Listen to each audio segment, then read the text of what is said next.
Hello and welcome to another video from M9 Prime Gaming, where we will talk about the free DLC for God of War Ragnarok titled Valhalla. This DLC is completely free. So if you're asking the question, is this worth playing? For the great price of free 99 or $0.00, you should definitely check out this DLC for God of War Ragnarok, especially if you have the base game. If you don't have the base game and you happen to have PS Plus Extra Premium, or the highest tier of PlayStation Plus, you can check this game out for about 3 hours. It gives you 3 hours of the game, and you can still download the DLC. And if you're not interested in the main game, maybe this is enough for you. The content takes about 6 hours, maybe a little bit more, but it depends on the difficulty you're playing and how many runs you want to do. The main story took me about 5 to 6 hours, maybe a little bit more. But there is also a load of side content that happens after you finish the story according to the trophy. So if you pop the trophy for the final, that you finish Valhalla, there still might be a couple trophies left over for side content. But the story is nowhere from over. I've actually got all the trophies in the Valhalla DLC, and there was still more to discover and more story to get. The one issue is you do have to complete the runs to get most of the story. Otherwise, it doesn't seem to continue, at least for me it didn't. And I couldn't figure out an exact way of making the story continue every time. It was a little bit random at times. So I had a couple runs where I wasn't really getting much story. And then I had a couple runs where every time I would get into a certain section, they would start talking and I would get more and more information. And the story is fantastic. You really get a lot of background on Kratos and Mimir. Kratos is from the main story. His story does actually finish when you get the last piece of DLC. It doesn't really go into more detail than that from what I've played. But after you get through Kratos' story, Mimir starts opening up, and he tells you about his past, which is pretty interesting, and his relationship with a certain someone, which I will not mention. Though if you've played the first game or the second game, I'm sure you already know who. But for all those people that want to be in suspense, you should just play Valhalla and find out. Again, it is completely free. There's no reason not to play it, especially if you have the game. So the way this game starts is Kratos gets a letter nailed to his door, or just, I don't remember exactly how, but they don't show you this. He gets a letter, and he decides to investigate this island. So you and Mimir are rowing your boat to a beach. When you land on the beach, it turns out it is where Valhalla is, and you enter Valhalla. And that's where your story begins. Valhalla is meant as this mythical place, and most people don't get to go in there all the time. Kratos somehow is a special exception, and he gets to go in multiple times. So every time he dies, he gets to go into... He wakes up on the beach again. So every time he dies, he wakes up on the beach again, and you do another run. The nice thing is, when you're on the beach, there are ways to upgrade your self that are permanent. During the runs, everything is temporary. Everything in the realms is temporary once you're in Valhalla. But on the beach, there are permanent upgrades which you get using multiple currencies that you can find while you're inside Valhalla. And these currencies do seem to carry over, apart from one currency which is only used inside Valhalla. So that one I would use up every time, and the other ones I would save up for whatever I needed. And by the end of my playthrough, I had everything unlocked. And again, you can do this on any difficulty you wish. And the higher the difficulty, the more rewards you will get, and the quicker you will unlock things. But at the same time, this game does get a little bit harder every time you complete a run. When you are playing, you are just Kratos and Mimir. There is no companion. There is no Freya. There is no Atreus. It's just the two of you. So your square button no longer shoots arrows, and you don't have anyone to help you out when you're fighting. It's just Kratos. No one else can take the aggro from the enemies. You are all by yourself. And the lore goes that the Valhalla that you see is based on your experiences. So everyone's Valhalla is a little bit different, which is very unique, I would say, and it does allow for more variety, I would say, than the base game.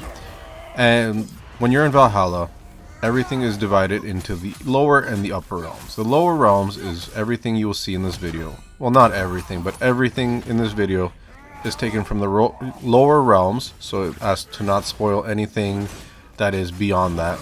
Because whatever you see in the lower realms is basically from God of War Ragnarok. There is no special monsters or anything. Everything is stuff you've seen in the base game if you've played it all. Once you have been able to unlock the upper realms, that's where you find out a lot more about Kratos' backstory, and that's where things get interesting and much more difficult. Then again, this is a rogue-like game, so every time things change up a little bit, but when you're in the upper realms, things seem to stay in the same spots. When you're doing your main runs before you finish Kratos' story, it does steer you towards a certain direction in part of the upper realms, and then you kind of have the free roam. Once you finish Kratos' story, you're able to go all the way wherever you want in the upper realms. And there are 3 areas that you can visit that are always in the same spot, and they unlock based on how many other fights you have finished. And it is a trophy to get into one of the arenas. You don't even have to win, you just have to get there. And it is a little bit time consuming and tricky, especially on the harder difficulties. On the lower difficulties, I think you'll be able to get in there, but you probably will have a very difficult final fight, and you still have to fight the final boss of the Valhalla arena once you're done that to complete the run. I mean, if you die, you still get to keep some of the stuff you earned, like the currency, but you don't get it to progress the story. So you do have to actually finish the story every single time to progress to the next story beat. The cinematics are done quite well. There is a lot of voice acting, so this DLC definitely has a lot going for it. And again, I can't believe this was given out for free to everyone that owns a copy of God of War Ragnarok or has PlayStation Plus Premium and has the 3 hours of playtime that they can use for this DLC. And in 3 hours, you can get through about half of it. If you're playing on easy, you can probably rush through about 75% of it, but you would have to use a guide to know where you're going just to make things quick. Either way, I don't think 3 hours is enough time to spend with this DLC, and you should spend as much time in there as possible. There are a lot of good surprises in this DLC as well in terms of the characters and the backstory and everything. I'm really glad that Sony Santa Monica went out of their way and made this for everyone to enjoy. It is definitely a love letter to the God of War franchise, and it does make everything more complete, I would say, once you finish the story. It does bring everything together, which I really enjoyed personally. If you like the God of War games at all, this is definitely worth a play. Even if you've forgotten all the controls and you're like, oh, I played this last year, it's going to take me a while to get into it. Well, guess what? You're meant to die, you're meant to do multiple runs.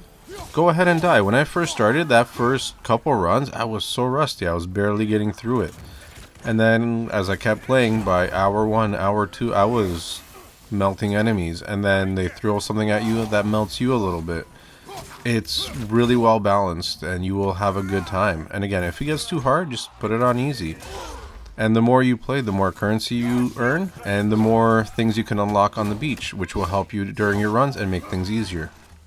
When you're first starting your runs, you get to pick your shield and your special ability, which is, I think, L1 and square and triangle. You get that from the beginning, and you get so many charges, and you can replenish it and get new ones while you're in Valhalla. In the first area, you also get to pick between which weapon you're going to be using. So if you pick your first upgrade for the axe, or for the Blades of Chaos, or for the spear, that will determine which realms you will visit during your run. So it is an advantage to go and try different weapons to get different parts of the map unlocked. And every time you get a little hub area with doors that give you activities, and you do so many activities, and then you get a boss battle, and then you can move on to the next realm. And again, the in-between realms and your hubs are determined by which weapon you're most likely using, which is based on which weapon you decide to use the upgrade for. And the upgrade you get is just your special, like, ability with that weapon. As you play through the story, you will also meet new characters in the upper realms that are very interesting, and they do help you out. And the way everything is done and put together, it's just a masterpiece of gaming. Like, if I had to score this DLC, I would say 10 out of 10. The fact it's free, it's almost like 11 out of 10. The only way this could have been better is if they maybe put in a co-op mode where one person plays as Freya and one person plays as Kratos. That would have been so good. But I'm sure that would have also been very difficult to do because this is a single player game through and through. There's not really a multiplayer component. But I mean, they could do anything, I think. This studio is very talented. Maybe another DLC for another future game will have that option. But the way they designed this DLC, I am really happy with. And thank you for watching this video. I do appreciate you, especially making this far. Please like and subscribe. And I hope you come back to see more of my videos in the future. Happy gaming!